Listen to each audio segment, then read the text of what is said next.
Hello and welcome back. If this is your first time here, it's nice to meet you. On this channel, I normally read legal documents out loud, and I summon all the strength in the world to resist making any commentary.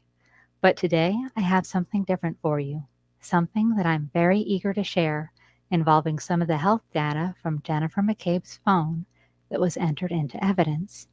If you've been waiting to subscribe, I hope that today is the day I earn your vote of confidence. I hope that you're as excited as I am about what this data shows. This presentation is the result of 3 days' worth of research alongside a parallel experiment called How Long Can My Family Subside on Peanut Butter and Jelly Sandwiches Before There's a Mutiny? Are you ready? Let's get to it. Okay, is anyone here old enough to remember when you had to get Cliff Notes or their eventual competitor Spark Notes in a physical format, and ordering from Amazon was not an option? Kids today have it so easy, don't they? But as curriculum evolves, today's kids are also missing out on important cultural references rooted in the classics. For example, Edgar Allan Poe's collection of short stories. Many high schools don't use the classics anymore. My youngest daughter is entering her senior year, and she has not read any of the classics. This is a dagger to my English teacher heart. I can't imagine what kids will be reading in school when my 2-year-old is eventually a high schooler.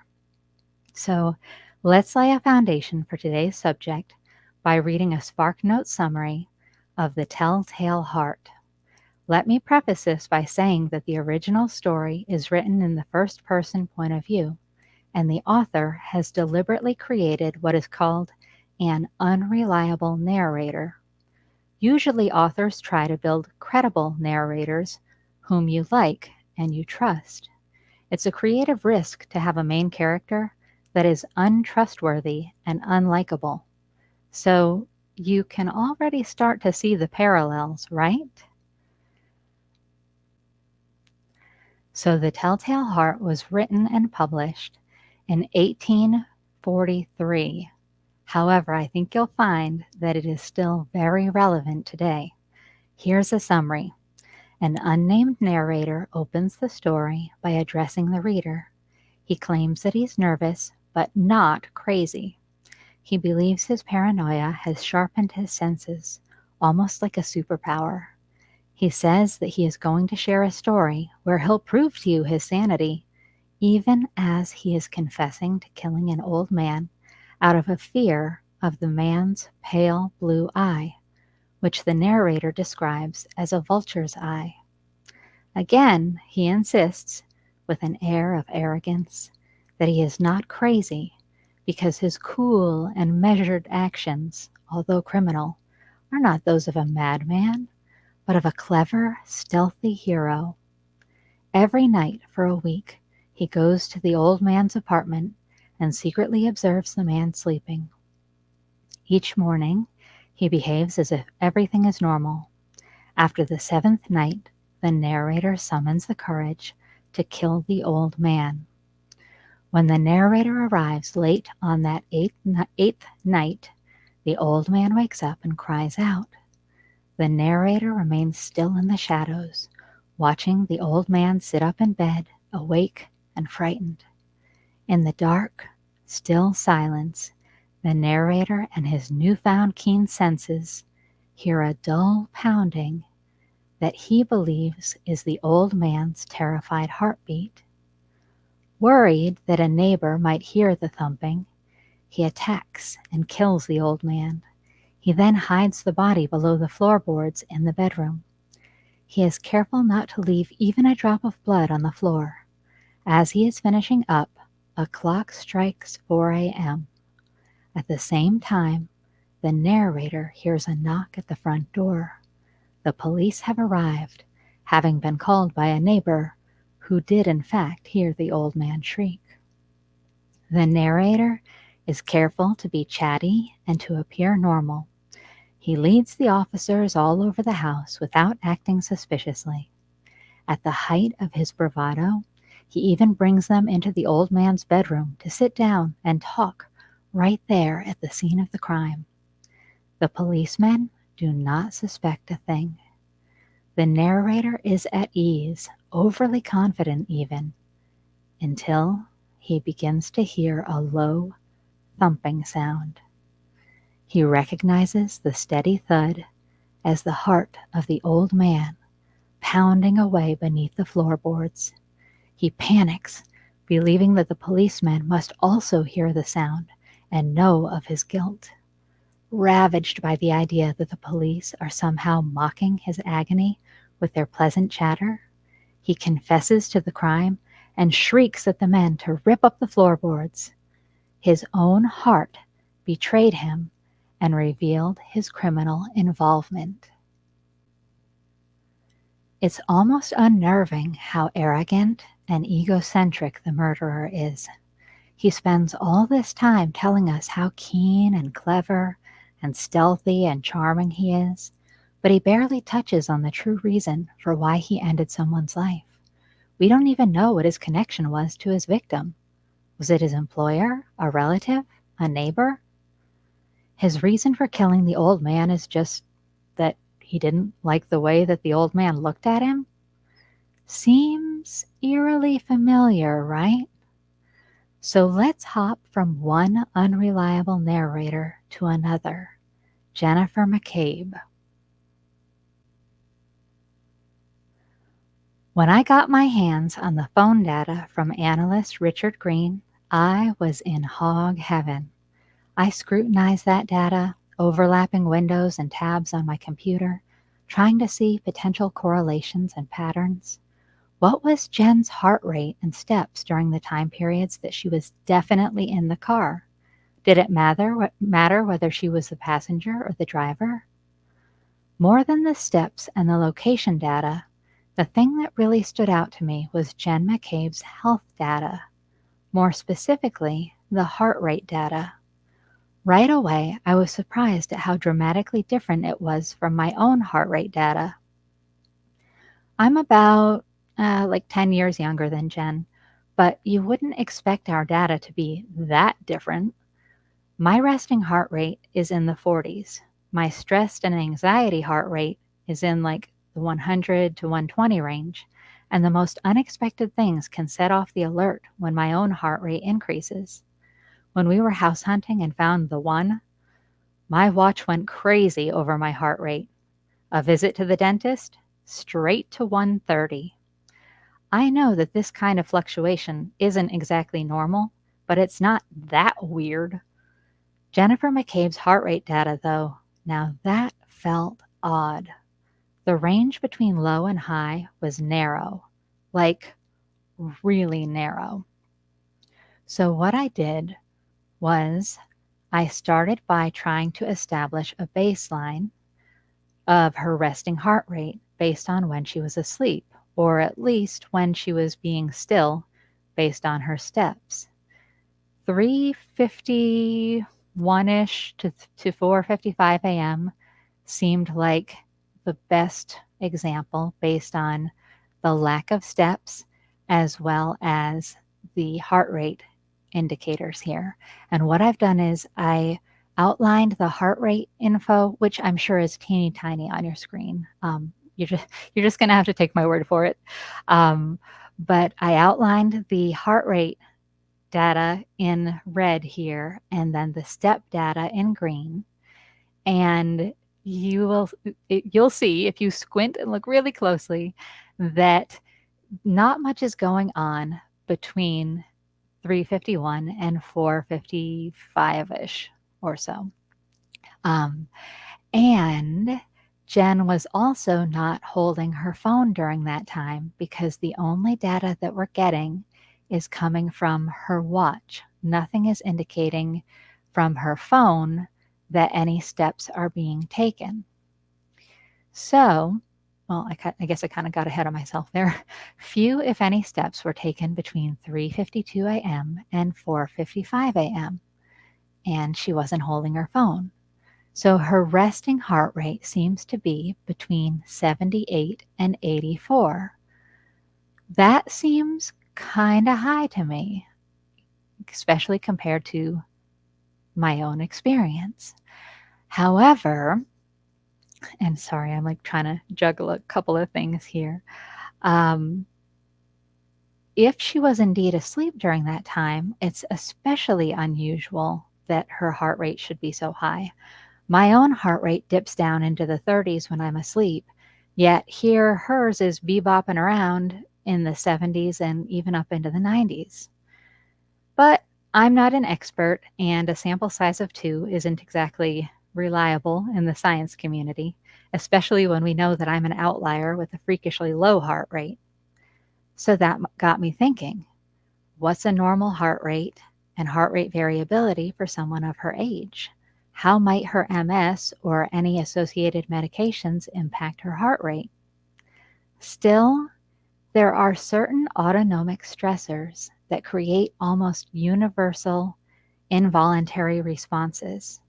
Exercise, of course, but also stress, anxiety, excitement, worry, distress, and fear. All of these are known to increase the heart rate. So it struck me as peculiar that on such a stressful day, regardless of which narrative anyone believes, there seems to be so little variability in her heart rate data. I looked at key points that we can all agree would be considered stressors. But before I show you that, I just want to say that as we look through this data, the iPhone steps number will usually be larger than the watch data because the check-ins are happening less frequently, whereas the watch is constantly monitoring. However, the iPhone needs to be on the person who is in motion in order to clock the steps being taken. I think this is why the data from both devices was included, and also why it appears that in certain places the data overlaps. Okay, another thing I needed to explain before we get to the juicy stuff is that when we're looking at the steps, there's a couple of indicators here that I want to point out. The steps themselves, the number of steps, are over in the far left column. And then we have the timestamp of when the steps begin and the timestamp of when the steps end, not necessarily when the person stops walking, but when the iPhone or the Apple Watch stops measuring. And that is true for both of the phone and the watch. We're getting a range of how long it took, 24 steps across. It looks like a little over, almost a minute, I guess, here. And off to the far right, we see what was doing the monitoring. Was it the watch or was it the iPhone? And in the original data, which, because it would have been ultra teeny tiny if I had tried to include this, I just chopped it out. There's an interval column that tells you how much time has passed during the measuring. So Jen took 24 steps across 0.98 of a minute. She took 24 steps here at 4:55 a.m. across 6 minutes, it looks like. So the interval, we don't really need that column. It felt more important to have the data that we do need being larger. Okay, so back to the good stuff. So it struck me as peculiar that on such a stressful day, regardless of whichever narrative you believe, we have so little fluctuation in Jennifer McCabe's heart rate. I looked at the key points that we can all agree would be stressful: worrying about a friend that you were expecting to arrive, and apparently calling him like crazy around 12:40 a.m., being awoken by a phone call at 4:54 a.m. with the news that the said friend was missing, and then departing into the snowy twilight dawn, driving a car that wasn't yours in less than ideal conditions. So 12:40 a.m. if I look over here, we don't have exactly 1240, but we have a heart rate stamp at 1215 that says 83. And then we have another heart rate stamp at 1249, which is 66. And at 12:55 a.m., her heart rate is 70. So that's actually lower than when she is sleeping. And to me, this seems very odd. Now, if we look at 4:54 a.m., let's see, I'm leaning in to check it out.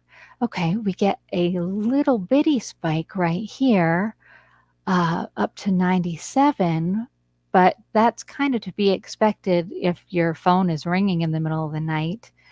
However, to me at least, it's not as high as you would expect for getting a phone call and then finding out that someone that you care about is missing and that now you need to spring into action and get ready to go out into this blizzard to find him.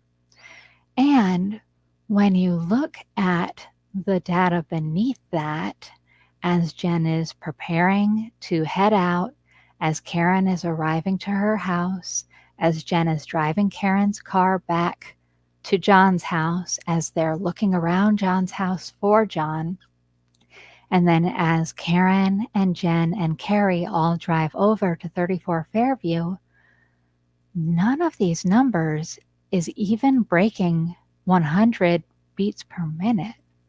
Again, this strikes me as odd.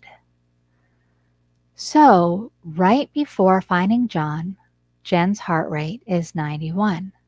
Then there's this big gap of time where the watch didn't record anything just before this like burst of increase. So you see that at 5:55 a.m., her heart rate is 94. At 6:02, so they're like literally driving up to the property, it dips down to 91. And then 40 minutes passes without the watch capturing any data. Now, if you are suspicious, as I am, and I don't want to say that I'm conspiracy minded, just trying to be alert, I guess. I look at this alone and think to myself, well, geez, did she take off the watch? But she didn't.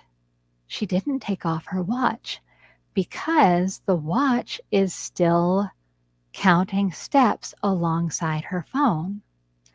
Now, it is counting and counting and counting, and monitoring. It's not monitoring her heart rate until 6:42, when boom, timestamp catches her heart rate at 122 and 121, and then it gradually starts falling. So, care to guess what happened around that time? Jen's steps show that she was making her way up the lawn of 34 Fairview and into the house, where she either ascended or descended a flight of stairs, according to her watch, at 6:35 a.m. So she was still wearing that watch. Now, I do wonder, was it not making contact with her skin to get the heart rate?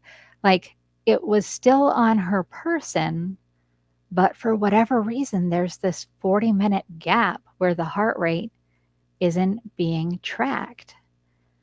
So the next thing that I did was I looked at, and let me see, my slides may be a little bit out of order here. Let me back up instead. When looking at when she finds John's lifeless body, I expected to see a spike, but it wasn't there. And again, these metrics almost defy the biological principles of humanity. So let's look at the next one. And as we look again at Jen's step data, we can see that based on the two top numbers, and remember, these are two different devices that are measuring the same thing, but the interval is different. The watch is measuring what's happening between 6:28 a.m. and 6:36, and the iPhone is measuring what happened between 6:32 a.m. and 6:38. So it's a little bit interesting that the interval is actually, well, anyway, I guess it doesn't matter that much. But what we have is two different iPhone based metrics that indicate that for someone of Jen McCabe's size and stride, it's somewhere between 177 and 190 steps from the street to the house. So, if you're taller, like, I don't know, 6'2", you might have a longer stride, so it could take fewer steps to reach your destination. Note that John only uses his phone, not an Apple Watch, so his check-ins are less frequent. But the expert specifically testified on the witness stand that it can't be determined if the 170 steps that John took were taken throughout the 10-minute window that the iPhone was monitoring his steps, or if all 170 steps were taken just before 12:21 a.m. So, here's the next thing. As I'm thinking about Jennifer McCabe and the peculiarity with her really low heart rate variability, it kind of reminded me of the people who can outsmart polygraph tests. So I started to wonder, is there a correlation between sociopathy and low heart rate variability? Short answer, no. Most studies have found that there's not. Many of the studies focused on a connection between low heart rates and antisocial behavior. And I'm not talking about like introversion as a personality trait. I'm talking about like cluster B personality disorder, antisocial behavior. So to be honest, I was actually pretty relieved that there was not a correlation with low heart rate and any kind of personality disorder. But I realized that my search terms might be flawed. I'd been searching for psychological correlations to low heart rate, but what I really needed was cardiac responses to psychological behaviors. And that is when I found this study. Now, before we go any further, I want to be clear that I'm not diagnosing anybody, just speculating on a possibility based on scientific research. And I also want to present this in a way that is not slanderous or libelous. Whenever I share thoughts publicly, whether it's here or on Reddit, I try to consider the person's children, because the things that we post last forever, and I want to be sensitive to what will pop up when a name is Googled 10 or 20 years in the future. So I found an article called Psychopathic Women Exhibit Low Cardiac Defense Responses, Study Finds. It's authored by Laura Stalick, I apologize, and published on July 25th, 2023 on the website scipost.org. So let me give you a summary, like just the highlights, the highlight reel of this particular research study. So you might be wondering, what is cardiac defense response? So it's a complex pattern of changes in heart rate that happen in response to a sudden, unexpected threat or shock. CDR, reflected in changes in heart rate and other cardiovascular parameters, is believed to represent the activation of the sympathetic part of the autonomic nervous system. That's the area involved in triggering fight or flight responses to perceived threats. So the researchers wanted to see if any specific personality traits were linked with responses to threats, perceived threats, or shock. And of course, bear in mind, Jen McCabe claimed that when she made that infamous "Haas long to die in the snow" or in the cold Google search, she claimed, my hands were freezing, I was outside, we had just discovered our dear friend was dead, and I was in shock. She's the one that said it, not me, okay? So using her own words, she claimed she was in shock. So for this study, there were 156 participants, 96 of whom were female. And the design of the study had two parts.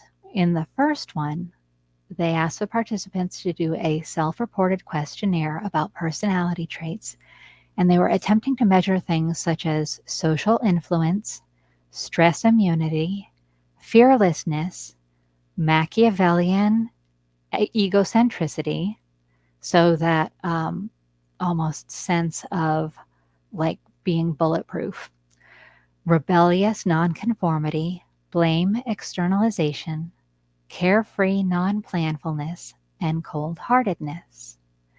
And then in the second part of the study, they did a physical experiment that measured the participants' heart rates while resting, and then again after there was an unexpected, deliberate, loud noise.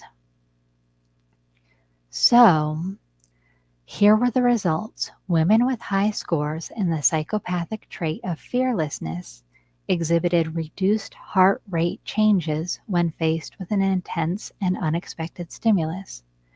This relationship was not found among men. So that's kind of interesting.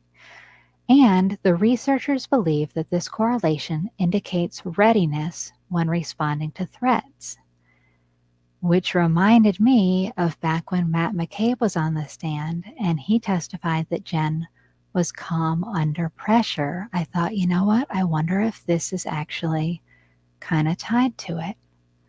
So all in all, here are the observations. Jen's heart rate data showed low heart rate variability. Jen's heart rate data correlated strongly with physical activity, like running inside 34 Fairview, but not with emotional stress. Low heart rate variability seems to be tied to certain personality traits. And these personality traits seem consistent with observations about Jen McCabe's behavior, such as when she Googled her own name around the time of the infamous 2:27 a.m. Haas long to die in cold. And Jen's step data demonstrated the distance from street to house, which was consistent with John's final step metrics. It's a lot to take in all at once, I know, and I wouldn't blame you if you went back into the video and paused at certain points to really zoom in so that you can see the numbers of the data and really process it. And I'm sure that my own excitement about the discoveries made from this data probably didn't help things at all, because I may have been a little bit too exuberant in the presentation of it. But anyway, thank you for listening. And if you enjoyed this video, please like, please subscribe, and please comment. I'll use your feedback to decide whether to continue to make these data-driven presentations, or if I should focus on creating other videos that you're more interested in. I'm also very, very curious about your thoughts on the correlations with the health data and what the article had to say. So I hope that you'll take a moment to share your comments below.